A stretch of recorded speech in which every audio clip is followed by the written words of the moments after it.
बोलो श्रीलिंग महापुराण की जय। हर हर महादेव शंभो।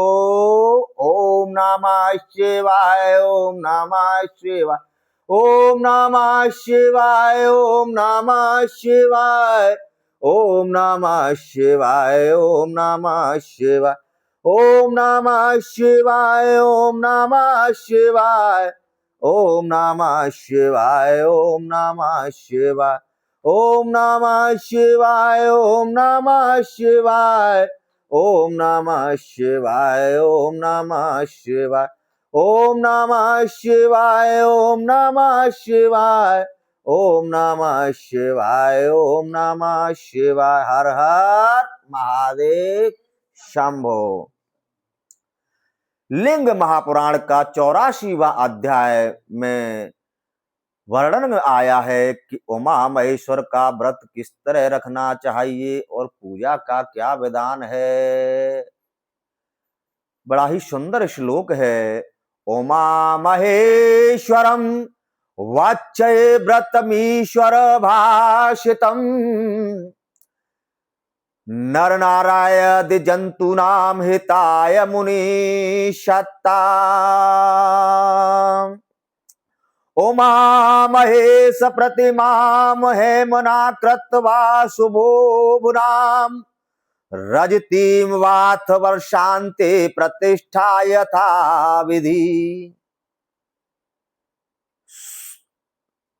अब मैं नर नारी आदि प्राणियों के हित के लिए स्वयं शिवजी द्वारा कहे गए उमा महेश्वर व्रत को बताऊं जा रहा हूं। वर्ष भर अष्टमी, चतुर्थी, अमावस्या तथा पूर्णिमा को रात में हवन ग्रहण करना चाहिए और शिव जी की पूजा करनी चाहिए। शैलाद बोले, हे प्रभु सनत कुमार जी, जो मनुष्य स्वर्ण अथवा चांदी की उमा महेश की परम सुंदर प्रतिमा बनाकर वर्ष के अंत में विधि पूर्वक उसकी प्रतिष्ठा करके ब्राह्मणों को भोजन कराकर उन्हें यथाशक्ति दक्षिणा प्रदान करके पूर्ण सौंदर्य युक्त तथा छत्र चामर आभूषणों से अलंकृत रथ आदि से देवेश शिव को शिवालय में ले जाकर इस व्रत को परमेश्वर शिव को निवेदित करता है, वह शिव सायुज्य से प्राप्त करता है। और यदि नारी हो तो वह भगवती उमा का सायुज्य प्राप्त करती है। कन्या हो अथवा विधवा हो, वह 1 वर्ष तक अष्टमी तथा चतुर्दशी को नियम पूर्वक ब्रह्मचारिणी रहकर भोजन न करे। वर्ष के अंत में पूर्वोत्तक विधि से प्रतिमा बनाकर विधान के अनुसार उसकी प्रतिष्ठा करके उसे रुद्रालय में प्रदान करके पुनः ब्राह्मणों को भोजन कराकर वह भवानी पार्वती के साथ आनंद मनाती है। हे द्विजो, जो स्त्री वर्ष पर्यंत केवल कृष्ण पक्ष की चतुर्दशी को यह व्रत करती है और वर्ष के अंत में जिस किसी पदार्थ से प्रतिमा बनाकर पूर्वोक्त समस्त विधान संपन्न करती है, वह भवानी के साथ आनंद मनाती है। स्त्री को चाहिए कि वर्ष पर्यंत नियंत्रित रहती हुई अमावस्या के दिन आहार ग्रहण न करे और वर्ष के अंत में विधि पूर्वक त्रिशूल बनवाकर शिव को निवेदित करे तथा ईशान को स्नान कराकर 1000 श्वेत कमलों से भक्ति पूर्वक उनका पूजन करे और स्वर्णमयी कर्णका से युक्त चांदी का कमल शिवजी को समर्पित करे। ब्राह्मणों को दक्षिणा भी प्रदान करे। वह स्त्री शिवजी के निमित्त त्रिशूल के दान से जानबूझकर भ्रूण हत्या आदि जो भी पाप होता है उन सब को ध्वस्त कर डालती है, इसमें संदेह नहीं है। और हे श्रेष्ठ द्विजो, वह भवानी का सायुज्य प्राप्त कर लेती है। यदि कोई मनुष्य से करता है तो वह भी रुद्र सायुज्य प्राप्त कर लेता है। हे श्रेष्ठ द्विजो, पूरे एक वर्ष भर पूर्णमासी तथा अमावस्या को आलस्य रहित तथा उपवास परायण होकर नारी को तथा नर को भी इसे करना चाहिए। हे श्रेष्ठ द्विजो, पति की आज्ञा से स्त्रियों को यह व्रत तप दान तप सब कुछ करना चाहिए, क्योंकि स्त्रियां स्वतंत्र नहीं हैं। हे सुब्रतो, वर्ष के अंत में सभी प्रकार के गंधों से युक्त उस प्रतिमा को शिवजी को निवेदित करना चाहिए। लभते नात्र संदेह सत्यम सत्यम वदाम्यहम्, कार्तिक्याम वातु या नारी एक भक्तेन वर्तते।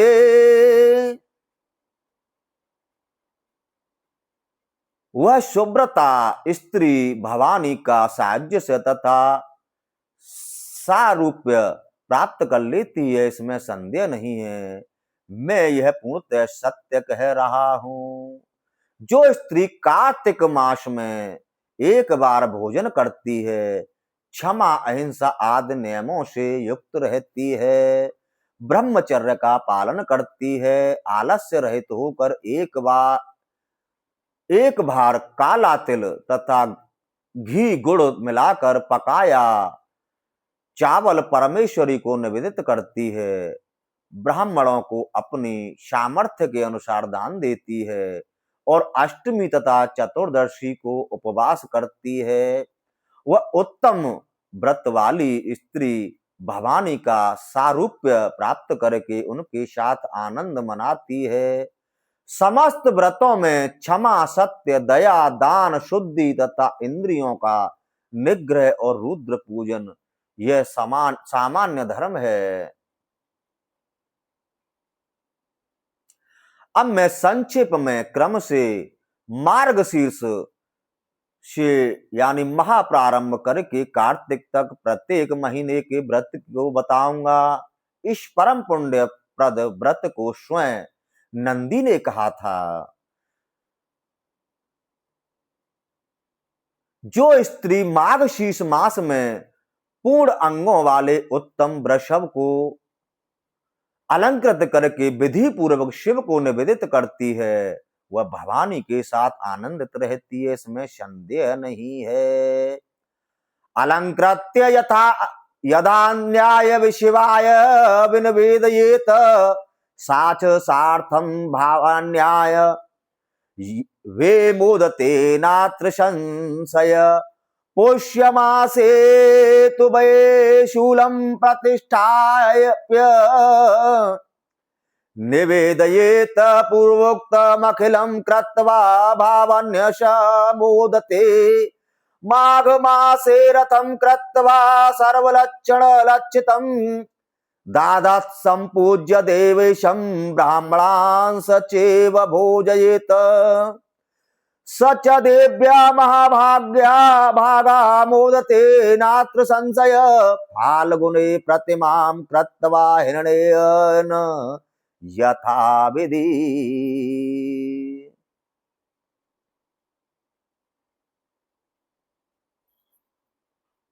जो पूष मास में पूर्वोक्त विधि के अनुसार संपूर्ण कृत्य करके त्रिशूल की स्थापना कर उसे शिव को समर्पित करती है, वो भवानी के साथ आनंद मनाती है। हे महाभाग मुनियों, जो माघ महीने में सभी लक्षणों से युक्त रथ बनाकर देवेश की पूजा करके शिव को समर्पित करती है और ब्राह्मणों को भोजन कराती है, वह देवी पार्वती के साथ आनंद करती है, इसमें संदेह नहीं है। जो फागुन मास में अपने सामर्थ्य के अनुसार विधि पूर्वक सोने चांदी अथवा तांबे की प्रतिमा बनाकर उसकी प्रतिष्ठा तथा पूजा करके शिवालय में स्थापित करती है, वह महादेवी के साथ आनंदित रहती है, इसमें संदेह नहीं है। चैत मास में तांबे आदि से शिव कुमार कार्तिकेय तथा भवानी की मूर्तियां यथाविधि बनाकर विधि पूर्वक उसकी प्रतिष्ठा करके उन्हें रुद्र शंभु को अर्पण करने से स्त्री भवानी के साथ आनंदित रहती है। कुबेर का रजत में कैलाश आलय बनाकर उसे चारों ओर से सभी रत्नों से युक्त करके उसमें शिव, उमा तथा गणेश्वरों की रजत में मूर्ति बनाकर उसकी यथाविधि प्रतिष्ठा करके उसे परमेश्वर शिव के सुंदर मंदिर में स्थापित करना चाहिए। जो स्त्री वैशाख मास में इस प्रकार कैलाश नामक उत्तम व्रत को करती है वह कैलाश पर्वत पहुंचकर भवानी के साथ आनंद से रहती है। हे उत्तम ब्राह्मणों, ज्येष्ठ मास में उमापति महादेव की ताम्र आदि से एक शुभ लिंग मूर्ति बनवाए, जो हाथ जोड़े हुए हंस पर सवार ब्रह्मा तथा 12 पर सवार विष्णु से संयुक्त हो और मध्य में भव महेश्वर विराजमान हो। ऐसी लिंग मूर्ति बनवाकर विधि पूर्वक उसकी प्रतिष्ठा करने के अनंतर ब्राह्मणों को भोजन कराए और अपने कल्याण के लिए शिव को प्रसन्न करके ब्राह्मणों को साथ लेकर शिवालय में उसे विधि पूर्वक स्थापित करके वह देवी का सायुज्य प्राप्त कर लेती है।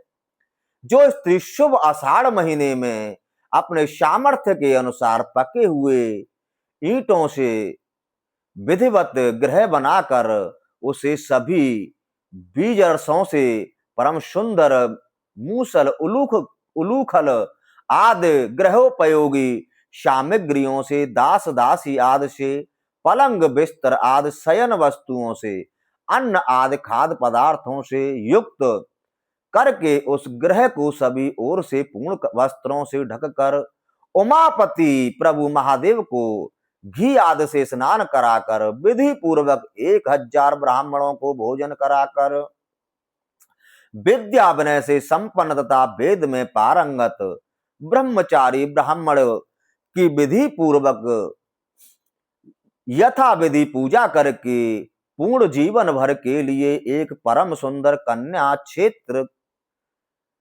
खेत, गौमिथुन और मेरु पर्वत के समान महाराशि वाले अनेक प्रकार के दिव्य सामानों रहित वह ग्रह शिव को समर्पित करती है।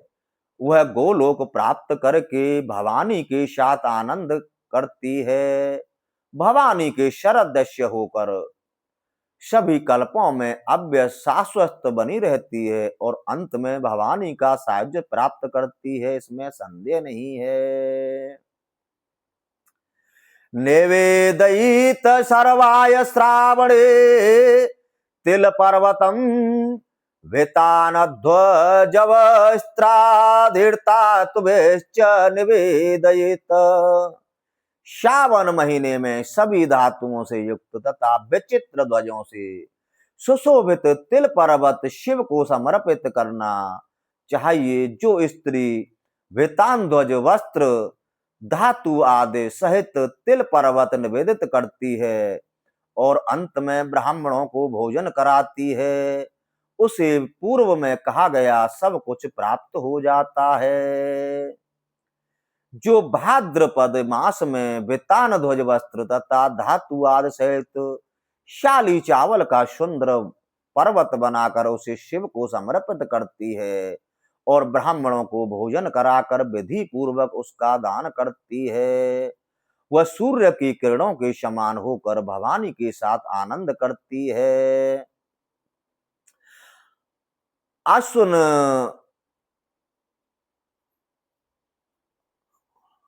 महीने में स्वर्ण तथा वस्त्र से युक्त एक विशाल धान्य व्रत पर्वत बनाकर उसे शिव को अर्पण करके शंकर की विधिवत पूजा करके ब्राह्मणों को भोजन कराने से पूर्व में कहा गया सब कुछ प्राप्त हो जाता है। तीनों लोकों के आधार स्वरूप मेरु नामक उत्तम पर्वत राज का निर्माण करे, जो सभी धान्यों से युक्त हो, सभी बीजों तथा रसों से परिपूर्ण हो, सभी धातुओं से संयुक्त हो, सभी रत्नों से सुशोभित हो, 4 श्रृंगों शिखर से युक्त हो, वितान तथा छत्र से सुशोभित हो, गंध पुष्प एवं अद्भुत धूपों से सुशोभित हो, विचित्र नृत्य गानों से शोभायमान हो, शंख बीड़ा की ध्वनियों से युक्त हो, वेद ध्वनियों से और विशेष कर मंगल सूचक प्रार्थना आदि से अत्यंत पवित्र हो, 8 बड़ी ध्वजाओं से युक्त हो और विचित्र पुष्पों से सुशोभित हो, उस पर्वत के शिखर पर मध्य में धातु निर्मित शिव को विराजमान करे, दक्षिण में चतुर्मुख ब्रह्मा, उत्तर में निर्विकार देव देवेश नारायण इंद्र आदि लोकपालों को भक्ति पूर्वक यथाविधि विराजमान करके उनकी प्रतिष्ठा करने के अनंतर स्नान कराकर महेश्वर की पूजा करके महादेव के दाहिने हाथ में देव पूजित त्रिशूल तथा बाएं हाथ में पास भवानी के हाथ में हेमभूषित कमल, विष्णु के हाथ में शंख चक्र गदा पद्म, ब्रह्मा के हाथों में अक्षमाला तथा उत्तम कमंडलू, इंद्र के हाथ में वज्र, अग्नि के हाथ में शक्ति नामक महान आयुष, यम के हाथ में दंड निश्चर, नृतक तृतीय के हाथ में खड़ग, वरुण के हाथ में नाग नामक भयंकर तथा अद्भुत महापाश, वायुदेव के हाथ में यष्टि यानी छड़ी, कुबेर के हाथ में लोक पूजित गदा और ईशान देव के हाथ में टंक। इस प्रकार क्रम से निवेदित करके शिव की चरु सम्मित महान पूजा करके अपने सामर्थ्य के अनुसार सभी देवताओं की पूजा करे। इसके बाद ब्राह्मणों को भोजन कराकर प्रयत्न पूर्वक उनका सम्मान करके महामेरु व्रत संपन्न कर महादेव को समर्पित कर दे। ऐसा करने वाली स्त्री महामेरु पर्वत पहुंचकर महादेवी के साथ आनंद करती है और चिरकाल तक महादेवी का सायुज्य प्राप्त की रहती है, इसमें संदेह नहीं है। जो स्त्री कार्तिक मास में सोने अथवा तांबे की सभी आभरणों से युक्त तथा सभी लक्षणों से शामित देवी उमा की सुंदर प्रतिमा बनाकर साथ ही देवेश महादेव की भी सभी लक्षणों से युक्त मूर्ति बनाकर विधान पूर्वक उनकी प्रतिष्ठा करके उन दोनों के सम्मुख अग्नि को हाथ में श्रभ लिए हुए ब्रह्मा को और लोकपालों तथा सिद्धों से गिरे हुए एवं सभी आभूषणों से विभूषित कन्या दाता नारायण को यत्न पूर्वक स्थापित करके भक्ति पूर्वक इस व्रत को रुद्रालय में इन शिव को समर्पित करती है। वह भवानी का स्वरूप प्राप्त करके शिव के साथ आनंद करती है। एक बार भोजन करके प्रत्येक मास के पुण्य प्रद व्रत को क्रम से करे। हे श्रेष्ठ मुनियो, नर नारी आदि प्राणियों के कल्याण के लिए माघशीर्ष से आरंभ करके कार्तिक मास में किए जाने वाले इस व्रत को प्रवर्तित किया गया है। शिव के द्वारा बताए गए इस व्रत को करके पुरुष शिव का सायुज्य प्राप्त करता है और नारी देवी पार्वती का सायुज्य प्राप्त करती है, इसमें संदेह नहीं है। और विशेषकर सबसे हमारा निवेदन है कि जहां ब्राह्मण न हो वहां शिव भक्तों को भोजन कराएं व्रत के बाद, और जहां शिव भक्त भी ना मिले तो नंदी को